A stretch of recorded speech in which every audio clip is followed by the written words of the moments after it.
สวัสดีครับสำหรับคลิปนี้ก็พาทุกคนมาซ่อมเครื่องเชื่อมกันอีกเช่นเคยนะครับเครื่องนี้มาในการที่บอกว่าเปิดติดนะเปิดติดแต่พัดลมแต่ว่าไฟหน้าเครื่องนี้ไม่ออกเลยนะครับก็เดี๋ยวเราค่อยมาตรวจสอบกันดูว่าเสียอะไรบ้างนะครับก็ลักษณะทั่วไปของเครื่องนี้นะครับก็จะเป็นเครื่องแบบ3บอร์ดหรือว่า3แผงนะครับแผงแยกมานะซึ่งแผงล่างสุดก็จะประกอบไปด้วยแผงชุดไฟ300นะครับซึ่งผมชอบเรียกว่าเป็นชุดไฟ300นะแล้วก็จะประกอบไปด้วยชุดซอฟต์สตาร์ทนะครับก็จะมีรีเลย์ตัวสีฟ้านะครับฟ้าน้ำเงินตรงนี้อยู่นะซึ่งเจ้าชุดไฟ300เนี่ยก็จะรับไฟมาจากไฟปลั๊กบ้านเรานะเสียบไฟเข้ามา220โวลต์ก็จะวิ่งเข้ามาที่แผงนี้ก่อนนะครับซึ่งก็จะผ่านเจ้าตัวไดโอดบิดนะไดโอดบิดเนี่ยก็จะทำหน้าที่เรียงกระแสนะครับจากไฟกระแสสลับให้เป็นไฟกระแสตรงก็ประกอบด้วยกับคาปาซิเตอร์ก็จะมีแรงดันประมาณสัก300กว่าโวลต์นะครับ310โวลต์320โวลต์โดยประมาณนี้แล้วก็วิ่งขึ้นมาที่สายสีดำสีแดงตรงนี้นะครับวิ่งขึ้นมาที่บอร์ดบนหรือว่าเจ้าตัวเมนบอร์ดนะครับซึ่งเมนบอร์ดนี่ก็จะเป็นบอร์ดที่สำคัญที่สุดนะครับในส่วนนี้นะก็จะเป็นตัวจัดการนะครับจัดการเรื่องความถี่จัดการเรื่องสัญญาณอะไรต่างๆนะครับแล้วก็เป็นชุดไดชุดขับนะครับขับไฟขับอะไรต่างๆส่งไปที่เจ้าตัวแผงกลางตรงนี้นะครับซึ่งเจ้าตัวบนนี่แหละที่จะเสียบ่อยเสียมากที่สุดนะครับ70-80% ก็จะอยู่ที่เจ้าตัวบอร์ดบนนะครับซึ่งบอร์ดบนก็จะประกอบไปด้วยในส่วนต่างๆก็จะเป็นส่วนชุดสวิตชิ่งนะครับชุดนี้ก็จะรับไฟ300เข้ามาแล้วก็จะจ่ายไฟ24โวลต์นะครับจ่ายไฟลงไปที่แผงล่างสุดเช่นเคยนะแผงล่างตัวนี้นะครับสั่งให้รีเลย์ตัวนี้ทำงานโดยผ่านไอ้เจ้าขั้ว2ขั้วนี้แดงกับดำตรงนี้นะครับเนี่ยแดงกับดำตรงนี้นะแล้วก็ชุดไฟ300ก็จะวิ่งมาที่ power MOSFET ด้านข้างนะครับด้านข้างปีกข้างดังนี้นะจงเจ้าด้านข้างนี่เราจะเรียกว่าชุด power ก็ได้หรือว่าชุด converter ก็ได้หรือง่ายๆผมชอบเรียกเป็นชุดขยายกำลังนะครับชุดนี้ก็จะเป็น switching อีกประเภทหนึ่งก็จะเป็นconverter อีกแบบหนึ่งนะครับที่จัดวงจรมาเขาจะทำหน้าที่ switching ไฟลงไปนะครับก็มีไฟ300โวลต์แล้วก็สวิตช์ลงไปแผงกลางนะครับโดยผ่านเจ้าคาปาซิเตอร์3ตัวนี้นะครับเอาไฟ300โวลต์กระแสตรงนะครับมาสวิตช์ให้เป็นไฟกระแสสลับเป็นความถี่สูงแล้วก็ผ่านไปที่สายสีดำสีแดงตรงนี้ลงไปที่หม้อแปลงด้านล่างนะครับแต่ว่าชุดนี้จะทำงานได้ก็ต่อเมื่อเจ้าแผงตั้งตัวนี้ทำงานนะครับซึ่งแผงตั้งตัวนี้ก็จะส่งสัญญาณออกมา2เส้นนะครับสายสีดำสีแดงตัวนี้ส่งมาที่หม้อแปลงไดร์นะครับหม้อแปลงเกตไดร์ก็จะทำหน้าที่ขับสัญญาณแล้วก็ควบคุมให้เจ้าตัวนี้ทำงานนะครับซึ่งตัวนี้จะทำงานได้ไม่ได้ก็อยู่ที่ภาคใช้ไฟก่อนซึ่งทุกอย่างจะวนลูปวงรอบกันนะครับจะซึ่งกันและกันนะเพราะฉะนั้นในการตรวจการซ่อมเนี่ยหัวใจหลักหัวใจสำคัญก็คือเราต้องตรวจเช็คระบบไฟก่อนนะครับระบบไฟเนี่ยระบบไฟทำงานได้ไหม1ระบบไฟ300มีไหมนะครับ2ระบบไฟ300มีแล้วระบบไฟ24โวลต์มีไหม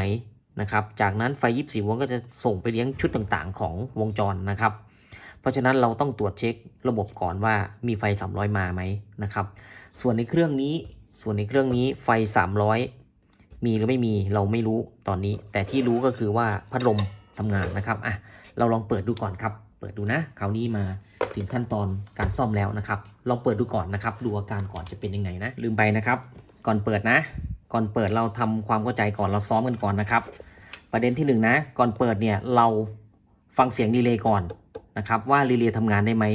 ปกติถ้ารีเลย์ทำงานจะได้ยินเสียงดังติ๊กประมาณนี้นะรีเลย์ทำงานหมายความว่ามีไฟ300ขึ้นมานะครับไม่มีอะไรช็อตด้านนี้หรือว่าช็อตระเบิดไปแล้วนะครับก็ทำงานต่อได้สรุปแน่ๆก็คือไม่มีอะไรช็อตถ้ามีไฟ300ขึ้นมานะครับรีเลย์ทำงานได้ยินเสียงก็แสดงว่าชุด24ทำงานครับแต่ถ้าไม่ได้ยินเสียงรีเลย์เป็นไปได้ว่า1ไฟ300ไม่มี2มีไฟ300มาชุดสวิตชิ่งไม่ทำงานนะครับหรือมีอะไรช็อตอะไรประมาณนี้นะก็จะเป็นขั้นเป็นตอนไปนะครับแล้วก็เปิดครั้งแรกจะได้ยินเสียงดังตึ๊ก1ครั้งนะ1ครั้งคือสวิตช์ผมนะเอา3 2 1ได้ยินเสียงพัดลมแต่ไม่ได้ยินเสียงดังติ๊กนะครับโอเคไม่ทำงานนะครับติ๊กครั้งแรกสวิตช์ผมนะผมลองอีกรอบหนึ่งนะครับ3 2 1ไม่ทำนะครับโอเคยาวเลยนะคราวนี้ต่อมานะครับรีเลย์อาจจะเสียก็ได้เราวัดไฟหน้าเครื่องก่อนนะครับหน้าตู้นะอันดับแรกเราวัดหน้าตู้นะผมวัดหน้าตู้นะครับตอนนี้นะเนี่ยวัดที่บาร์ตรงนี้นะครับ ไม่มีไฟนะครับ 0.00 ไม่มีไฟออกนะครับโอเคครับไม่มีไฟออกเราเช็คไฟ300ครับคราวนี้ว่ามีไฟ300ไหมถ้ามีไฟ300แสดงว่าชุดมอสเฟตชุดนี้ไม่ได้ช็อตไม่ได้อะไรนะครับอาจจะไม่ช็อตนะเนี่ยมีไฟ300เข้ามานะครับประมาณ300นะถ้าเกิดการช็อตไฟ300จะหายนะครับ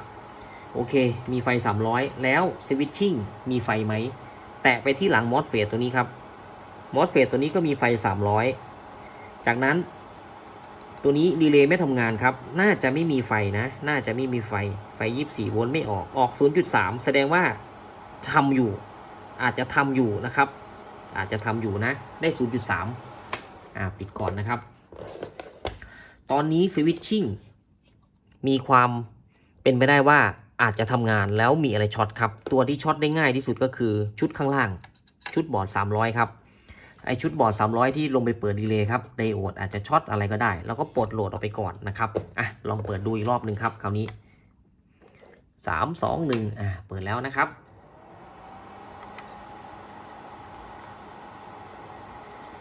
มิเตอร์อาจจะไม่สวยหน่อยนะครับลองวัดดูครับได้เท่าเดิมนะ 0.3 แสดงว่ามีอะไรช็อตนะครับเนี่ยก็เท่าเดิมนะครับได้เท่าเดิมนะครับโอเคน่าจะมีอะไรช็อตไหมนะครับคราวนี้เราจะหายังไงครับสรุปแน่ๆว่าตอนนี้ไฟ300เข้าไปสวิตชิ่งอาจจะทำงานหรืออาจจะเสียเองนะครับผมลอยโหลดไปแล้วนะครับโหลดมีอะไรบ้างที่จะจ่ายไป24โวลต์จะจ่ายมาเลี้ยง IC 7812ตัวนี้แล้ว7812ตัวนี้ก็จะมาเลี้ยงแผงตั้งตัวนี้นะครับแล้วก็24โวลต์ชุดเดียวกันจะจ่ายมาที่ IF 4ตัวนี้นะครับซึ่งเป็นไปได้ว่า IF 4ตัวนี้ช็อตก็เป็นไปได้เพราะฉะนั้นถ้าเราจะซ่อมครับเราจะต้องลอยโหลดเอาพุตตรงนี้ออกก่อนผมยังไม่แนะนำให้ทำการซ่อมตัวนี้นะเป็นไปได้ครับว่าตัวนี้อาจจะไม่ได้เสียอาจจะมีโหลดช็อตครับด้วยความที่เขาเป็นสวิตชิ่งเขาดึงไฟลงครับดึงไฟลงนะเพราะฉะนั้นเทคนิควิธีการต่อมาที่ผมแนะนำอยู่เสมอนะครับก็คือเราจะต้องมี power supply นะครับ power supply ชุดนี้นะครับสามารถที่จะหาตัวเสียได้ในวงจรได้ปล่อยกระแสเข้ามาเราจะเช็คได้นะครับเพราะฉะนั้นผมก็จะใช้ power supply ตัวนี้ในการเช็คนะครับถ้าไม่มีจะลำบากมากเราจะต้องไปปลดตรงนี้ออกลอยตรงนี้ออกเพื่อจะรู้ว่าตรงนี้ช็อตไม่ช็อตนะครับผมก็จะจ่ายไฟเข้ามาเลยนะครับผมจะจ่ายไฟบวกกับลบเข้ามาตรงนี้นะครับโดยขั้วบวกเราหาได้จากไดโอดนะครับไดโอดตรงนี้นะตรงนี้เราก็เช็คปิดก็จะขึ้นหลักนี้นะครับก็จะประมาณนี้นะครับในทุกๆคลิปนะผมพาทำแล้วนะครับสำหรับคนที่ซ่อมใหม่ๆนะแล้วก็สำหรับคนที่มีหนังสือนะครับลองตรวจสอบดูนะคราวนี้ปล่อยไฟ24เข้ามาตรงนี้ครับบวกตรงนี้นะแล้วก็ลบตรงนี้เขาจะวิ่งมาตรงนี้ครับปล่อยเข้ามา24สังเกตไฟตรงนี้ติดไหมถ้าติดเสร็จแล้วเอามือแตะตรงนี้ครับแตะตรงนี้แล้วก็อาจจะใช้มิเตอร์วัดไฟตรงนี้ด้วยนะครับว่าเขาเกิดอะไรขึ้นปกตินะครับปกตินะถ้าเป็นไฟ24เข้ามาชุดนี้จะได้อยู่ที่ประมาณ12โวลต์ถึง14โวลต์นะครับอันนี้คือเขาจะทำงานได้ปกตินะ12ถึง14ถ้าวัดแล้วไม่ได้ตามเงื่อนไขนี้ให้ปลด IF ออกทันทีปลดออกได้เลยโดยที่ไม่ต้องสนใจตัวนี้จะมีไฟไม่มีไฟก็ช่างนะครับเรามีไฟชุดนี้เราซ่อมชุดนี้ก่อนได้เลยนะครับผมจะลองเปิดไฟเข้ามานะครับเป็นไฟ24นะครับ3 2 1เปิดปั๊บไฟเขียวติดนะครับไฟเขียวติดแล้วเราลองเช็คดูครับเกิดอะไรขึ้นตรงนี้12โวลต์ออกใช้ได้นะครับใช้ได้นะอันนี้ไม่มีปัญหาแต่ตรงนี้ออก7โวลต์ครับออก7โวลต์นี่รีบปิดเลยถ้าเห็นอย่างนี้รีบปิดนะครับลำดับขั้นตอนตรงนี้นะครับ1เราอาจจะเปิดไฟไว้เฉยๆก็ได้ยังไม่วัดก็ได้แล้วก็เอามือแตะนะครับเอามือแตะนะแตะแล้วร้อนครับเนี่ยลักษณะนี้นะครับก็คือถ้าไฟไม่ได้ตามที่บอกนะครับอาจจะเกิดการช็อตการร้อนนะครับถ้าเปิดไปนานๆตัวนี้จะร้อนแล้วก็ตัวนี้จะไหม้ครับเนี่ย R 2.2 โอห์มตัวนี้จะไหม้นะเพราะฉะนั้นเราต้องใช้เทคนิคใช้แหล่งจ่ายไฟ24นอกป้อนเข้าไปนะครับตัวนี้วัดได้แล้วได้ 12.9 ก็คือประมาณ13คู่นี้ทำงานได้แต่คู่นี้จะต้องเสียแน่ๆนะครับเพราะฉะนั้นเราจะซ่อมอย่างไรคราวนี้1นะครับเรารู้แล้วว่าตัวนี้ช็อตนะแต่ไม่แน่ใจว่าตรงนี้จะเสียด้วยไหมนะครับ โอเคเราต้องปลดตัวนี้ออกมาครับปลดเมนบอร์ดออกมาแล้วลอยตัวนี้ออกนะครับถ้าในหนังสือนะหนังสือจะบอกเลยว่าอันดับแรกในการซ่อมแผงตั้งพวกนี้นะครับให้ปลด IF นี้ออกเลยอันนี้ถือว่าเป็นเป็นสิ่งที่ควรจะทำในอันดับแรกนะครับเพราะว่าถ้าปลดออกแล้วเนี่ยแล้วใช้ไฟ300จ่ายเข้ามาตรงนี้ถ้าเกิดตรงนี้ทำงานได้ครับก็แสดงว่าชุดนี้ช็อตครับก็จะได้โชคดี2ชั้นนะครับแต่ถ้าใครซ่อมไม่เป็นคราวนี้อาจจะซ่อมแต่ตรงนี้ครับซ่อมยังไงก็ซ่อมไม่ได้เพราะไอ้ตัวนี้มันช็อตครับเปิดจ่ายไฟมาก็ช็อตจ่ายไฟมาก็ช็อตก็อาจเป็นไม่ได้ครับโอเคครับเดี๋ยวผมจัดการเจ้าบอร์ดนี้ออกมานะครับที่จะปลดออกนะครับก็มาย้ำกันอีกรอบหนึ่งนะตรงนี้ถ้าผมปล่อยไฟเข้ามานะครับปล่อยไฟเข้ามาแล้วก็วัดแรงดันดูนะครับแต่ถ้าใครยังไม่อยากวัดนะก็คือปล่อยไฟเข้ามาสักพักหนึ่งแล้วก็เอามือจับก็ได้นะครับเน้นนะครับต้องมีไฟ24โวลต์ป้อนเข้ามานะครับป้อนนะ3 2 1นะครับเปิดแล้วนะก็แตะเลยนะครับได้12โวลต์ด้านนี้ทำงานได้นะครับ12โวลต์นะแต่ตรงนี้ได้8โวลต์ครับเนี่ยมีปัญหานะเขาได้ครึ่งหนึ่งนะครับถ้าเราปล่อยไปนานๆนะครับเจ้าชุด IF นี่จะร้อนแล้วก็ไหม้นะครับร้อนแล้วก็ไหม้แล้วก็ตัวน้ำตาลนี่อาจจะไหม้ไปด้วยนะครับ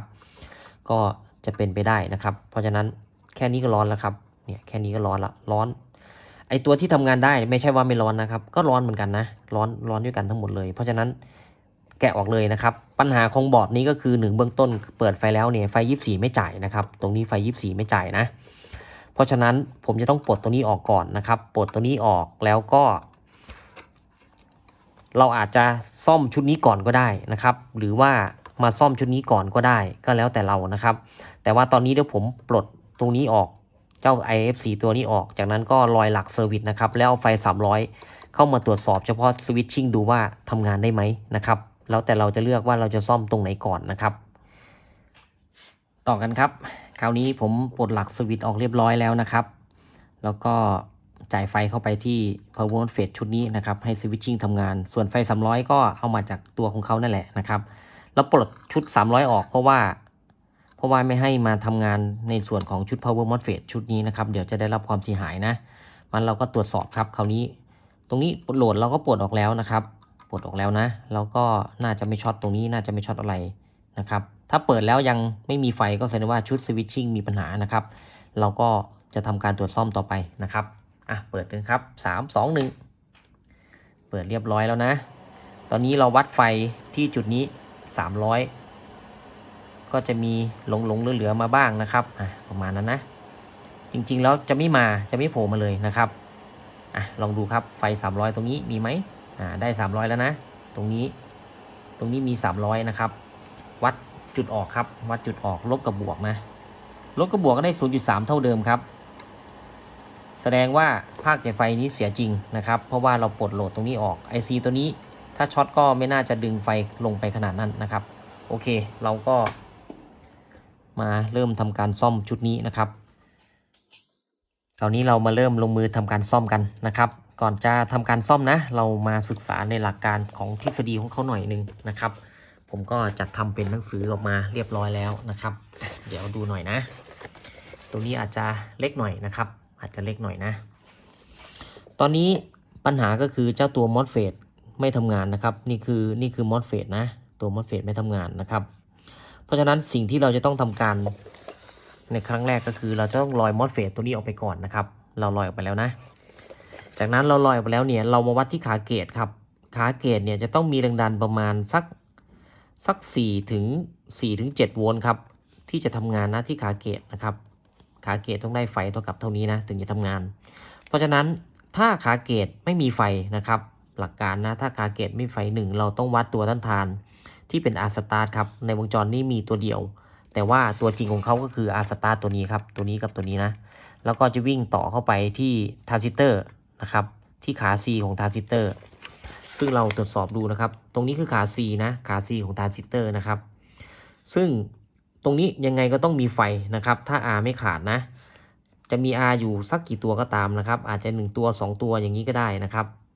ไฟ300กว่าโวลต์นี่ต้องไหลลงมาปั๊บแล้วก็ต้องมาเข้าที่ขาเกตซึ่งจังหวะแรกที่จังหวะไฟทำงานเนี่ยครับเขาจะมากระตุ้นให้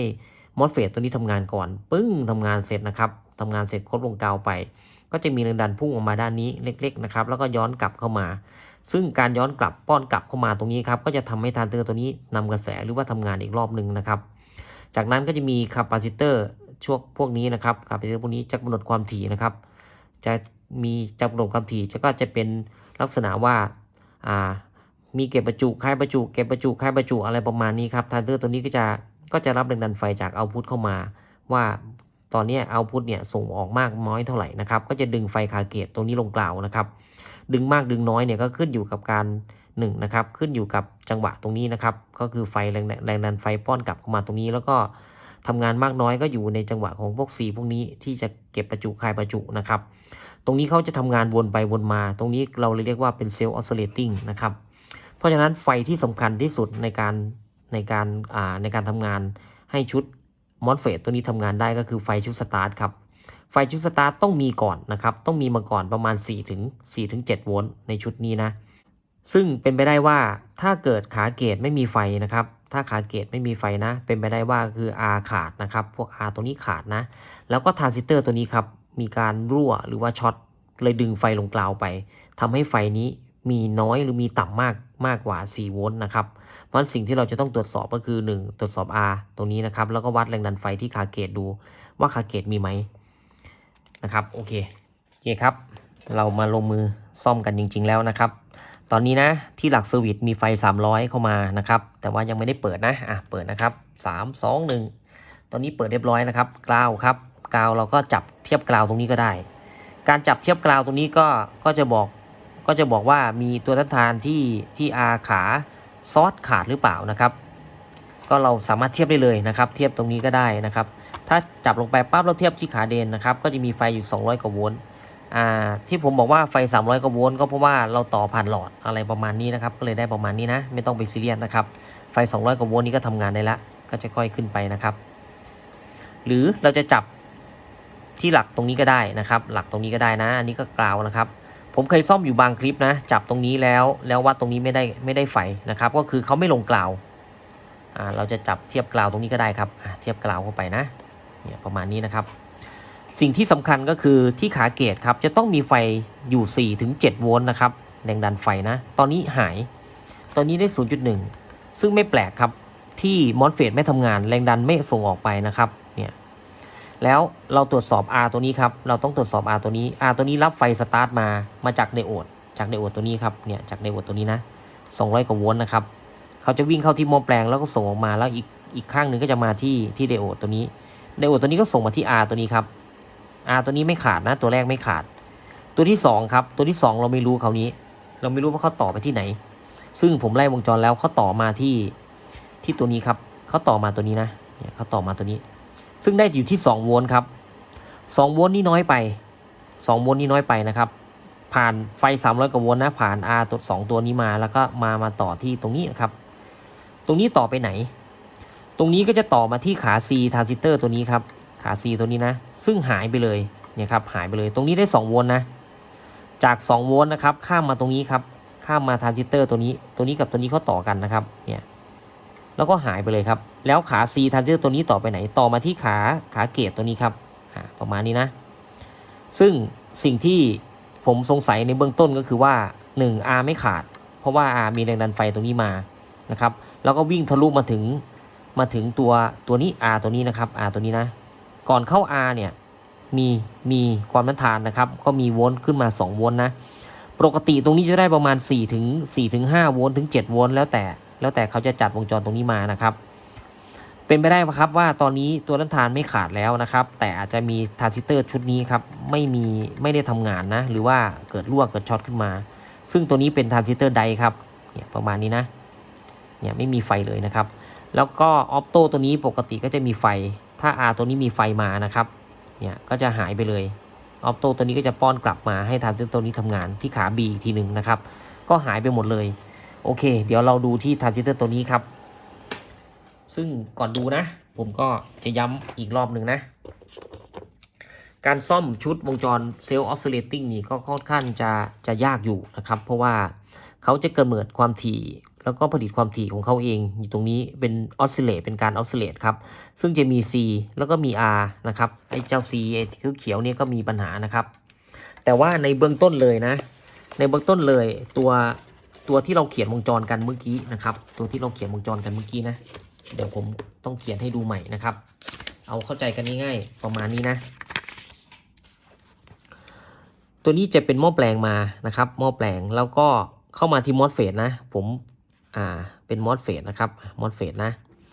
เป็นขาเดนนะครับอันนี้ขาซอสอันนี้ขาเกตนะมอสเฟตนะครับประมาณนี้นะแล้วก็มี R ต่อ R 2 ตัว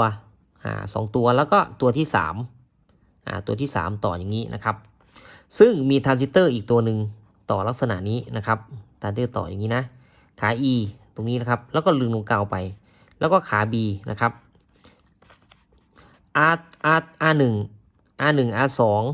R3 นะครับคือ R ตัวไหนบ้าง R1 R2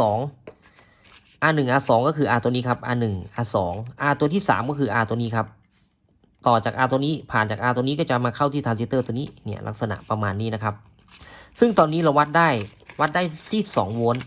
2โวลต์นะ2โวลต์ครับปกติที่ขาเกตตรงนี้จะต้องได้นะครับขาเกตตรงนี้จะต้องได้4 ถึง 7 โวลต์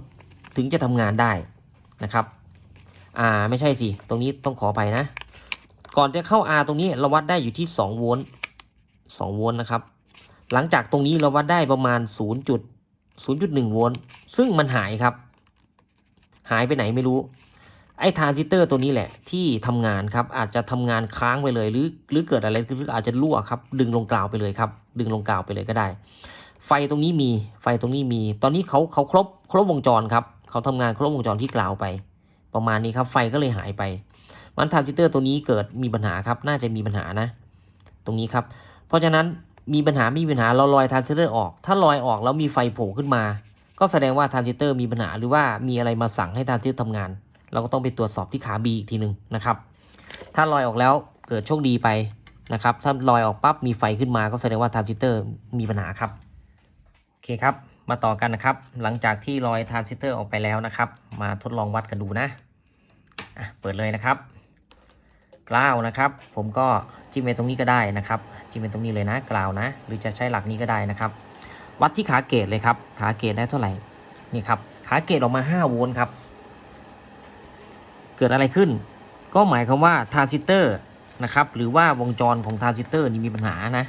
เนี่ยตรงนี้วัดแล้วนะครับวัดตรงนี้นะวัดที่ขาเกตตรงนี้นะครับได้4จุดได้5โวลต์มากกว่า4โวลต์ด้วยซ้ำนะครับได้5โวลต์นะเนี่ยเขาจะมาตรงนี้ครับไฟที่ผ่านจาก R start มา150โวลต์แล้วก็ผ่าน R ตัวนี้นะครับ200 กว่ากิโลนะครับ200 กว่า K นะมาถึง R ตัวนี้ครับมาถึง R ตัวนี้ก็เหลืออยู่5โวลต์ครับเนี่ยเมื่อกี้ก่อนหน้านั้นเราวัดได้2โวลต์นะคือเขาดึงลงไปครับทรานซิสเตอร์ตัวนี้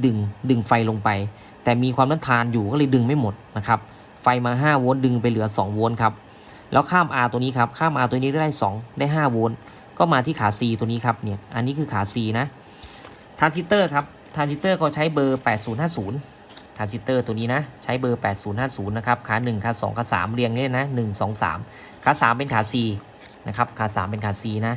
เป็นขารับไฟครับขา C ตัวนี้ก็ต่อผ่าน R ตัวนี้มาไม่จะผ่าน R นะครับวิ่งตรงมาที่ขาเกตได้เลยครับเนี่ยทำงานแล้วนะ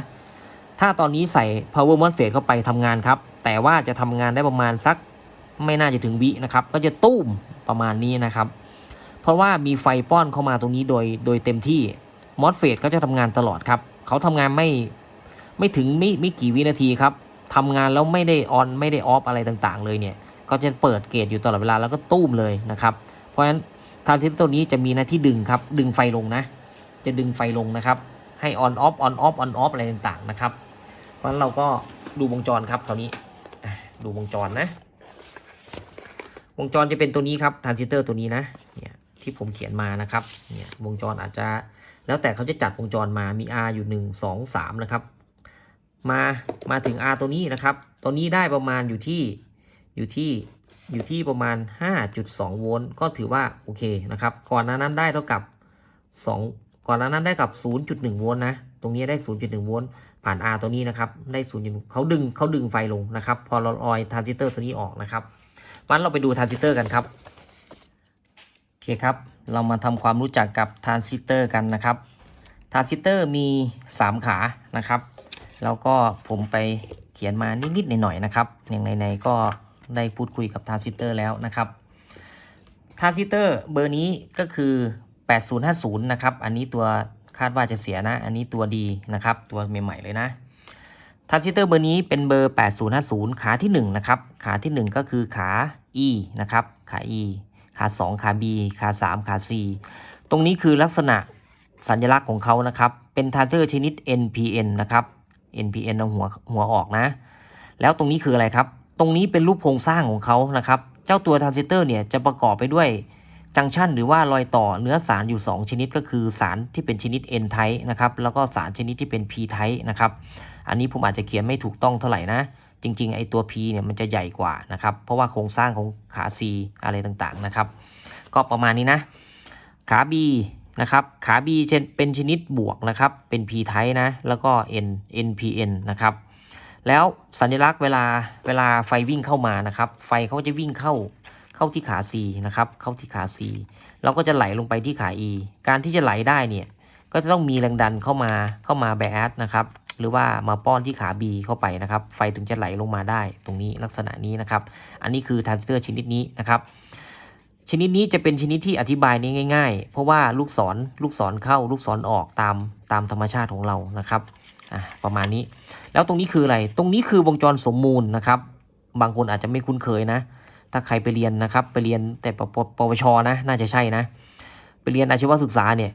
คุณครูเขาจะสอนเลยครับว่าตรงนี้เปรียบทรานซิสเตอร์เป็นไดโอด2ตัวนะครับที่หันตูดหากันเนี่ยอันนี้เป็น A นะครับอันนี้เป็น A อันนี้เป็น K นะอะไรประมาณนี้นะครับเพราะฉะนั้นเราจับที่ขา B นะครับเอาไ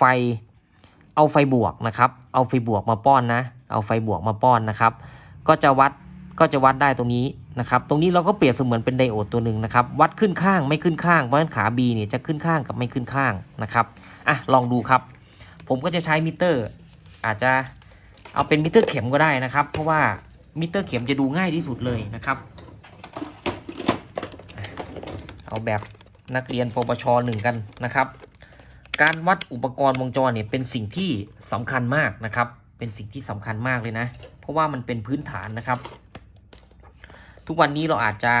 แทบจะไม่ได้วัดเลยนะครับแทบจะไม่ได้วัดอาจจะมีตัว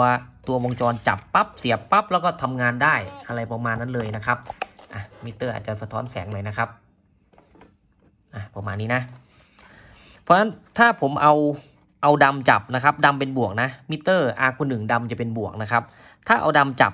ผมจะเอาดำจับตรงกลางนะครับเอาดำจับตรงกลางแล้วจับที่ขา1ก็จะต้องขึ้นข้างแล้วก็เอาดำจับตรงกลางแล้วมาแดงจับด้านนี้ก็จะขึ้นข้างนะครับลองดูตัวดีก่อนนะดูที่มิเตอร์นะครับปื๊ดขึ้นนะครับขึ้นก็คือไฟแดงติดนะเราอาจจะ0 โอห์มก่อนนะลอง0 โอห์มก่อนนะครับตามหลักการของเรียนอาชีวศึกษาเลยนะครับผมก็ไม่ได้ทำนานแล้วนะผมเอาดำจับที่ขา1นะครับขา2นะขา2นะครับปื๊ดขึ้นนะครับความต้านทานเท่าไหร่ครับประมาณสัก5 6 7 8 9 8 โอห์มนะครับประมาณ8โอห์มนะจับด้านนี้ก็ต้องขึ้นครับประมาณ8โอห์มเท่ากันนะ8โอห์มตรงนี้เรารู้แล้วว่าขากลางเป็นขา B นะครับคุณครูเขาสอนมา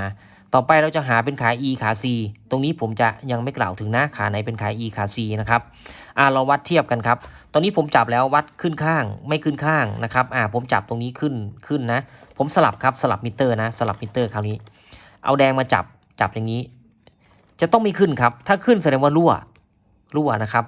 ไม่ขึ้นนะเนี่ยคือขา B ไม่ขึ้นนะครับขา B ด้านนี้ก็ไม่ขึ้นนะเนี่ยไม่ขึ้นเลยนะครับโอเคทรานซิสเตอร์ตัวนี้ใช้ได้มาดูตัวที่เสียบ้างครับตัวที่เสียนะอันดับแรกเราวัดขา B ก่อนวัดขา B นะหาขา B ตรงกลางครับขึ้นไหมวัดยากหน่อยนะครับขึ้นนะครับขึ้นแต่สังเกตไฟไม่ติดนะครับสังเกตไฟไม่ติดนะเนี่ยมีความต่างกันนะไอ้ตรงนี้ขึ้นนะขึ้นแล้วติดด้านนี้ติดนะครับเนี่ยขึ้นแล้วไฟแดงติดนะครับอันนี้ติดไหมเนี่ยแต่ตัวนี้ไม่ติดครับเนี่ยปัญหาละเนี่ยเขาขึ้นไม่เท่ากันครับมีเกิดการรั่วนะครับเนี่ยตัวนี้นะตัวนี้ตัวดีนะครับตัวนี้ตัวเสียครับเนี่ยประมาณนี้ครับปื๊ดโอเคตัวนี้รั่วนะครับเอาแดงจับครับเอาแดงจับตัวดีครับคราวนี้ ขึ้นนะไม่ขึ้นนะอันนี้ใช้ได้เอาแดงจับตัวเสียครับแดงจับตัวเสียขึ้นไหมไม่ขึ้นนะครับแดงจับตัวเสียไม่ขึ้นแสดงว่าเขารั่วครับเขาเกิดการรั่วการช็อตของเขาขึ้นมานะครับเนี่ยผมเอาจับทั้ง2ขาด้านนี้ขึ้นไหมตัวนี้ไม่ขึ้นเนี่ยตัวนี้ไม่ขึ้นเขารั่วครับเขารั่วระหว่างขา1กับขา3ขา1กับขา3เขารั่วระหว่างขา C กับ E ครับเนี่ยไฟรั่วลงไปนะครับเกิดอาการรั่วนี่คือทรานซิสเตอร์รั่วครับลักษณะนี้นะไฟรั่วเลยนะครับโอเคเราได้ผู้ร้ายแล้วนะครับก็คือไฟเข้าที่ขา C วงจรผมหายไปไหนโอเคตัวนี้ตะคัดหน่อยนะครับไฟเข้าที่ขา C ตรงนี้ขา C ก็คือขา3นะครับไฟเข้าที่ขา3จริงๆไฟเข้าขา3เข้าเท่าไหร่ตรงนี้ผ่าน R เท่าไหร่ก็ต้องมาที่ขาเกตตรงนี้นะครับจากนั้นจะลงไฟขาเกตจะหายมากหรือหายน้อยก็อยู่ที่ทรานซิสเตอร์ตัวนี้ทำงานแต่เผอิญว่าตัวนี้รั่วครับรั่วแล้วดึงไฟลงไปเลยนะครับรั่วระหว่าง1กับ3นะครับก็คือขา C กับขาเกตขา E นะรั่วลงกราวไปเลยอันนี้คือทรานซิสเตอร์รั่วครับลักษณะนี้เลยนะทรานซิสเตอร์รั่วโอเคเราใส่ทรานซิสเตอร์แล้วมาทดสอบกันต่อครับโอเคครับเรามาลุ้นกันนะครับว่าจะได้ไหมนะครับได้ก็คือมีไฟที่ตรงนี้4 โวลต์ 5 โวลต์ไหมนะครับ3 2 1เปิดนะครับเปิดเรียบร้อยแล้วนะก็จับกราวตรงนี้นะครับคราวนี้ผมจับกราวด้านนี้บ้างนะครับวัดไฟตรงขาเดนนะครับได้285นะครับอีกสักพักนึงก็จะเป็น300นะประมาณนี้ลุ้นครับได้ไหมปั๊บเข้าไปได้ 5.1 โวลต์ครับเนี่ยเรียบร้อยแล้วนะถ้าได้แล้วก็แสดงว่ามอสเฟตทำงานได้ครับทรานซิสเตอร์ตัวนี้ไม่เสียแล้วไม่รั่วแล้วนะครับไม่ดึงไฟลงกาวแล้วนะเนี่ยประมาณนี้นะครับวัดหลักการซ่อมเจ้าเซลล์ออสซิเลตติ้งในเบื้องต้นก็คือ1นะครับมีไฟสตาร์ทเข้าไปไฟสตาร์ทก็จะวิ่งโผล่มาที่ตรงนี้ถ้าไม่มีครับถ้าไม่มีเช็คทรานซิสเตอร์ไดร์ตรงนี้นะครับแล้วก็มีซีเนอร์มีอะไรรั่วตรงนี้ไหมอาจจะเป็นไดโอดซีเนอร์นะครับแต่หลักๆก็ทรานซิสเตอร์ไดร์นะครับถ้าถอดออกแล้วเนี่ยถ้าถอดออกแล้วยังหายอยู่นะครับไฟยังหายอยู่ R ไม่ขาดถ้าเราวัด R แล้วไม่ขาดด้วยถอดออกแล้วไฟยังหายก็พวกซีเนอร์พวกนี้ช็อตครับประมาณนี้โอเคลองดูครับที่ออปโต้ครับออปโต้ขานี้มีไฟไหมขานี้ก็มีไฟ 4.6 โวลต์ครับมาเรียบร้อยแล้วนะครบครับตอนนี้ใส่เข้าไปก็น่าจะทำงานนะสมมุติว่าครับคราวนี้สมมุติว่ามีคำถามนะผมถามเองตอบเองนะเกิดทำทุกอย่างได้แล้วประมาณอย่างนี้ครับทำทุกอย่างได้แล้วแต่ว่าใส่เข้าไปแล้วไม่ทำงานครับไม่ทำงานคือเกิดการไม่ออสซิเลตการไม่ออสซิเลตก็คือคาปาซิเตอร์พวกนี้เสื่อมค่าตรงนี้ก็จะไปอีกอาการหนึ่งครับตรงนี้ต้องเปลี่ยนค่าคาปาซิเตอร์พวกนี้นะครับอันนั้นยังไม่ค่อยเจอนะถ้าอาการนั้นจะเทพขึ้นไปอีกนะครับแต่วันนี้ก็เราซ่อมอย่างเป็นขั้นเป็นตอนนะครับเรารู้ว่าตัวไหนเสียแล้วเสียอย่างไรนะครับตรงนี้เทคนิคพื้นฐานในการตรวจซ่อมนะครับก็จะมาจากการที่เราต้องเรียนรู้ในส่วนของเบสิกนะครับก็คือการตรวจสอบการวัดอุปกรณ์นะครับบางคนก็ค่าคาปาซิเตอร์บางทีก็ยังไม่ทราบเลยว่า IC ตรงเนี้ยมีขั้วไหมนะครับเพราะฉะนั้นถ้าเราจะซ่อมพวกนี้นะครับพื้นฐานต้องแน่นนะครับอาจจะยังไม่แน่นในตอนนี้นะครับแต่ก็ศึกษาไปเรื่อยๆนะครับศึกษาไปเรื่อยๆอย่าพึ่งท้อแท้นะครับก็ผมก็พยายามจะสอดแทรกนะครับเสริมความรู้เข้าไปก็ว่าในคลิปผมเนี่ยหรือว่าในช่องที่ผมทำมาเนี่ยส่วนมากก็ผมไม่ได้พูดไม่ได้กล่าวถึงในพื้นฐานพวกนี้นะครับก็ลงมือซ่อมกันเลยวันนี้ก็สอดแทรกในส่วนนี้นะครับโอเคเดี๋ยวผมใส่เจ้าตัวมอสเฟตเข้าไปนะครับแล้วมาลองดูว่าจะทำงานได้ไหมถ้าไม่ทำงานก็ขั้นเทพอีกแล้วครับตรงนี้เสียไหมหรือว่าตรงนี้ช็อตอีกนะครับก็ลุ้นกันต่อครับโอเคครับเรามาลุ้นกันเลยนะครับบัตรกี้เสร็จใหม่ๆนะครับจับแล้วยังร้อนๆอยู่เลยนะโอเคตอนนี้เราทำอะไรไปบ้างนะครับเราก็จัดการเจ้าตัวทรานซิสเตอร์ไดตัวนี้ไปนะครับซึ่งเจ้าตัวทรานซิสเตอร์ไดตัวเนี้ยรั่วนะครับดึงไฟขาเกตลงกราวไปเลยนะครับดึงลงไปเยอะเลยนะหายไปหมดเลยนะครับไฟมา5โวลต์นะครับจาก R Start 2ตัวนี้นะสตาร์ท2ตัวนี้ก็ส่งมาตรงนี้ครับส่งมาตรงนี้นะส่งมาตรงนี้แล้วก็ผ่าน R ตัวนี้ก็เข้ามาที่ขา C มาที่ขาเกตนะครับตรงนี้จะเรียกเป็นเซลล์ออสซิเลตติ้งนะครับเกิดการออสซิเลตก็คือผลิตความถี่เกิดความถี่ของเขาขึ้นมาเองนะครับจะไม่ใช่ IC ที่เป็น PWM นะครับหรือว่าเป็นพันวิดมอดูเลตแล้วนะครับอันนี้เป็นรุ่นแรกเลยนะรุ่นแรกก่อนที่จะมาเป็นพันวิดมอดูเลตนะครับก่อนที่มาเป็น IC นะโอเคครับลองดูนะตอนนี้จะเป็นยังไงนะครับเอาเปิดครับ3 2 1 อ้าวติดแล้วนะครับไม่ต้องลุ้นเลยเนี่ยครับผมไม่ต้องลุ้นแล้วว่ามีไฟไม่มีนะว่าจะพาให้ทุกคนวัดนะครับก็ไปด้วยกันครับได้กี่โวลต์ครับคราวนี้ลองดูสิ26โวลต์26.45ก็อาจจะแรงๆหน่อยนะครับถ้าแรงนะครับถ้าแรงก็ดูซีเนอร์กับ R ตัวนี้ถ้าเกิดเกินขึ้นมากกว่านี้นะครับก็เปลี่ยน R ตัวนี้นะครับดู R ตัวนี้ว่าค่าเขาได้เท่าไหร่ก็26ก็ประมาณนี้อยู่ลองดูครับว่าจะรับได้ไหมไอตัวนี้อาจจะช็อตเพราะว่าไฟเกินหรือเปล่าเราก็ไม่แน่ใจก็ลองดูครับต่อม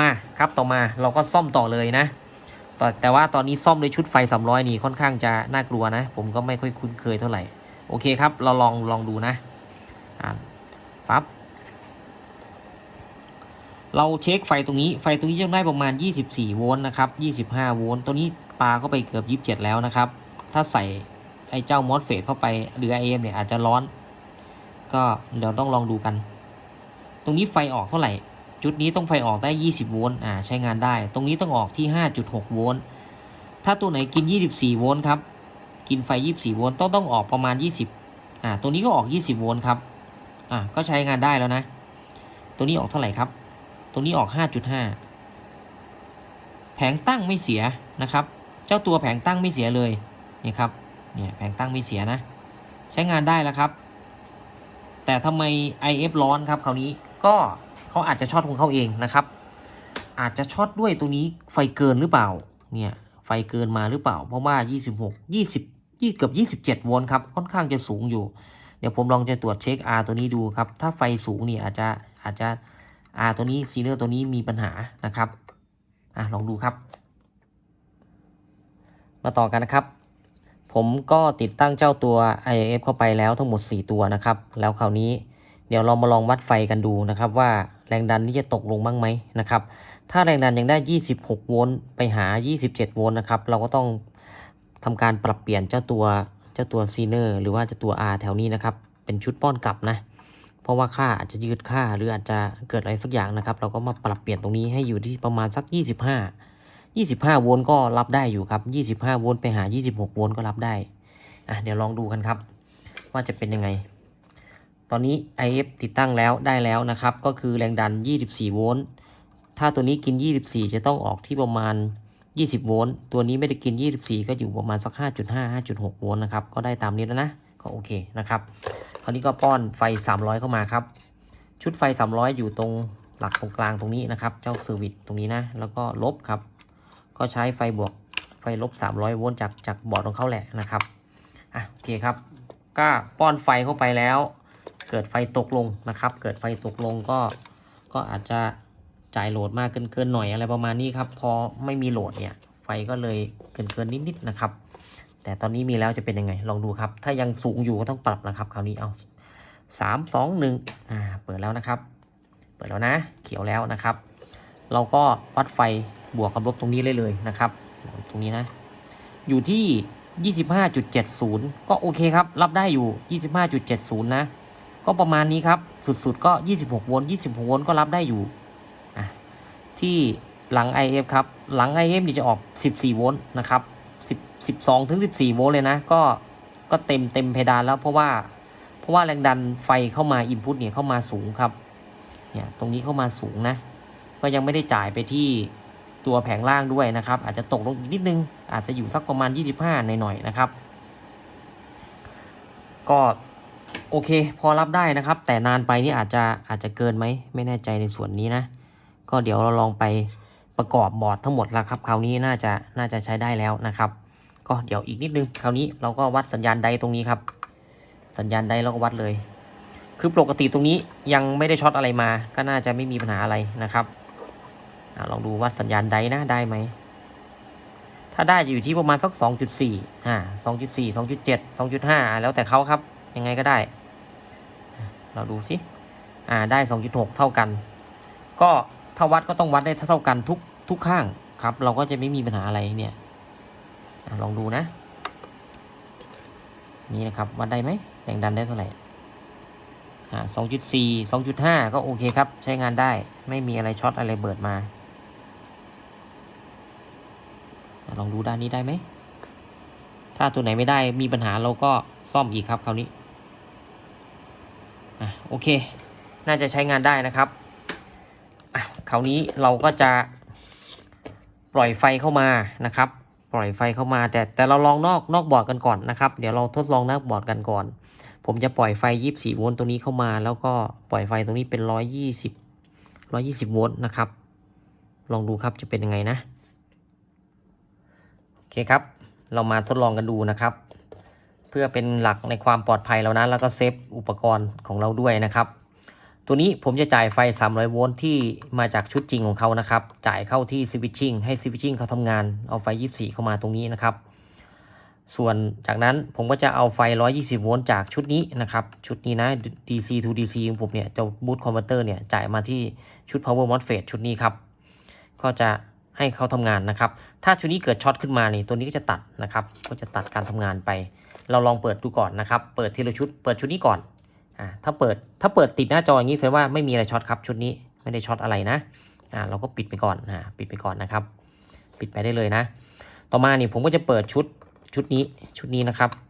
อันนี้มาจากไฟจริงเลยนะจากบอร์ดของเขานะครับลองดูครับ3 2 1เปิดแล้วนะเปิดเสร็จแล้วนะครับเปิดเสร็จแล้วก็ทำงานเรียบร้อยนะครับทำงานแล้วนะวัดแรงดันขาออกตรงนี้ครับก็จะน่าจะยังไม่มีนะครับน่าจะประมาณนี้นะ0.1 อะไรประมาณนี้นะครับคราวนี้ถ้าผมเปิดเข้ามาเนี่ยผมจะเปิดไฟเข้ามาครับเปิดปึ้งเข้ามาตอนนี้เปิดไฟประมาณ24โวลต์เท่าที่เราวัดได้ประมาณสัก 4-5 โวลต์ครับถ้าใช้มิเตอร์วัดตรงนี้นะเพราะว่าไฟอ่อนๆนะเนี่ยก็เท่านี้ครับเท่านี้ก็รู้แล้วว่าใช้งานได้ครับเพราะว่าหลายๆคลิปที่ผมทำมามีไฟออกสัก5โวลต์ก็ทำงานได้แล้วนะครับก็ถือว่าทำงานได้แล้วผมไม่ต้องจ่ายไฟ120ก็ได้แต่ว่าทดลองครับคราวนี้ทดลองว่าเขาทำงานที่ความถี่สูงเลยจะได้ไหมก็ไม่สูงมากนะเป็นไฟ120โวลต์ก็ถ้ากดตรงนี้120โวลต์ปึ้งเข้ามาหลอดไฟต้องติดครับถ้าไม่ติดนี่มีปัญหานะลองดูครับ3 2 1โอเคใช้งานได้นะครับไฟก็จะติดบันหน่อยเพราะว่าแรงจ่ายไฟผมจ่ายไฟน้อยนะครับผมปรับขึ้นเป็น3แอมป์ละ3แอมป์ก็ติดยาวเลยครับคราวนี้โอเคใช้ได้เขาใช้ได้จริงๆประมาณสักไม่ถึงแอมป์นะครับลองดูครับอันนี้ตรงนี้ใช้ได้ตรงนี้ใช้ได้นะครับใช้ได้นะครับแสดงว่าบอร์ดนี้ไม่มีปัญหานะครับใช้งานได้เรียบร้อยทุกอย่างจริงๆแล้วบอร์ดนี้1มีปัญหามา2ตัวก็คือ2ชุดแรกก็คือชุดสวิตชิ่งก่อนนะครับสวิตชิ่งนี่มีปัญหาไม่จ่ายไฟก็ไอทรานซิสเตอร์ไดร์เสียนะครับแล้วก็ชุดที่2นี่ชุด MOSFET นะครับหรือว่าชุด IF นี่แหละ IF มีเสียไป1ตัวผมก็เปลี่ยนใหม่หมดเลยนะครับเพราะฉะนั้นถ้าไม่เอาตัวนี้ออกถ้าซ่อมตัวนี้ก็คงจะมีปัญหาอีกนะครับก็เลยต้องลอยตรงนี้ออกเราใช้เทคนิคเอาไฟนอก24โวลต์ป้อนซ่อมตรงนี้ไปก่อนนะครับเราแยกซ่อมได้เลยว่าเราจะซ่อมชุดไหนนะครับก็โอเคใช้งานได้เรียบร้อยประกอบครับคราวนี้มาต่อกันนะครับหลังจากที่ประกอบบอร์ดเรียบร้อยทุกอย่างแล้วนะครับขั้นต่อไปเราก็จะทดสอบบอร์ดด้านบนนะครับทั้งหมดเลยว่าทำงานได้ไหมเฉพาะชุดบอร์ดด้านบนนะครับที่ประกอบไปด้วยชุด PWM ชุดเกจไดร์นะครับชุดหม้อแปลงเกจไดร์แล้วก็ชุดคอนเวอร์เตอร์ตรงนี้นะหรือว่าชุด power นะครับชุดขยายกำลังก็ว่ากันไปนะ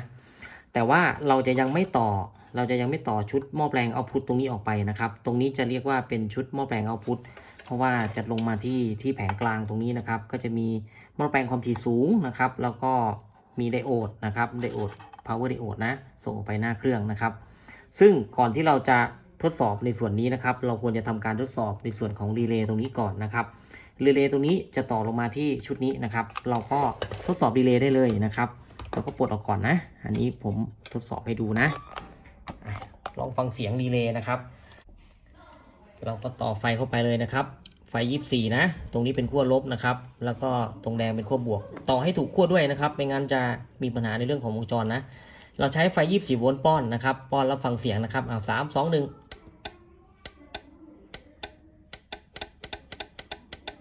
โอเคได้ยินชัดเจนนะครับถ้าลักษณะนี้คือรีเลย์ทำงานได้นะครับไม่มีปัญหาอะไรนะเราก็ต่อเข้าไปเลยนะครับมีหลายครั้งครับที่รีเลย์มีปัญหาทำให้ภาคจ่ายไฟนะครับชุดสวิตชิ่ง24โวลต์มีปัญหาได้ครับ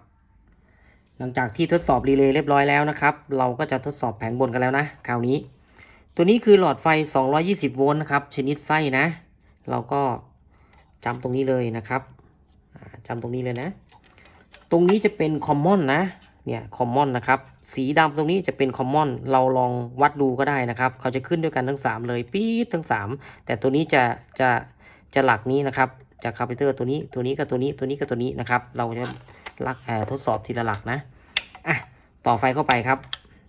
หลอดไฟนะถ้าเปิดปั๊บหลอดไฟติดโอเคใช้งานได้นะครับซึ่งเรามั่นใจแล้วว่าน่าจะใช้งานได้เพราะว่าเราทดสอบลองทีละชุดมาเรียบร้อยนะครับเอาเปิดนะครับ3 2 1เรียบร้อยนะครับใช้งานได้แล้วนะหลักที่1ครับหลักที่1เราเช็คทีละหลักนะเช็คคาปาซิเตอร์ทีละตัวนะครับตัวที่1นะครับตัวที่2ตัวที่3โอเคใช้งานได้เรียบร้อยครับต่อไปครับเราก็จะทำการทดสอบชุดหม้อแปลงเอาพุทออกไปนะครับชุดเอาพุทนะเนี่ยชุดเอาพุทนะครับเราจะทดสอบชุดนี้นะโดยนะครับก่อนทดสอบเนี่ยเราก็วัดที่ไดโอดก่อนนะครับวัดที่ไดโอดตรงนี้นะพอไปวัดที่หน้าเครื่องนะครับวัดที่หน้าเครื่องตรงนี้นะผมวัดเลยนะจะวัดขึ้น1ครั้งไม่ขึ้น1ครั้งนะครับคุณสมบัติของไดโอดนะ3 2 1เนี่ยขึ้นนะ 0.18 นะครับสลับสายมิเตอร์นะครับวัดปั๊บไม่ขึ้นโอเคใช้ได้นะครับไดโอดไม่มีปัญหาอะไรใช้งานได้นะครับต่อลงไปเลยนะครับต่อลงไปเลยนะคราวนี้เปิดเรียบร้อยนะครับจากนั้นวัดที่ขั้วหน้าตู้ครับวัดขั้วไฟฟ้าหน้าตู้นะเขารุ่นนี้ครับเขารุ่นแบบนี้จะลำบากหน่อยนะเนี่ยรุ่นแบบนี้จะลำบากนะครับก็ใช้ไม่ได้นะก็ใช้หลอดไฟครับหลอดไฟแตะที่ขั้วเอาตรงนี้แล้วกันทำไงได้นะครับโอเคประมาณนี้นะหลอดไฟนะครับจะสว่างไหมตรงนี้นะเปิดนะครับ3 2 1โอเคใช้งานได้แล้วนะครับเนี่ยติดเล็กๆแดงๆตรงนี้นะติดแล้วนะครับเนี่ยติดแล้วนะโอเคครับก็เสร็จสมบูรณ์แล้วนะครับเพราะว่าผมไม่สามารถที่จะไปทดลองเชื่อมได้ผมไม่มีขั้วเชื่อมนะไม่มีสายเชื่อมตรงนี้นะครับคงต้องส่งคืนแล้วนะครับตรงนี้นะก็ถ้ามีปัญหาอะไรก็คงได้มาทำคลิปกันอีกนะครับก็สรุปแล้วว่าตัวนี้เสียอะไรบ้างนะครับเสียในชุดไดทรานซิสเตอร์ไดตัวนี้นะครับ1ตัวแล้วก็ในชุดของ IF นะครับก็โอเคเดี๋ยวลืมครับเราลองวัดไฟดูก่อนนะเราลองวัดไฟตรงนี้นะครับว่าไฟตรงนี้จะได้แรงดันเท่าไหร่นะครับลองดูนะได้กี่โวลต์ลองดูครับอยู่ที่ 25.64 ก็โอเคถือว่าแรงดันประมาณนี้ครับ24-26 โวลต์เรารับได้นะครับแต่ถ้าเมื่อไหร่26 โวลต์ครึ่งไปหา27อย่างนี้ไม่ได้นะครับ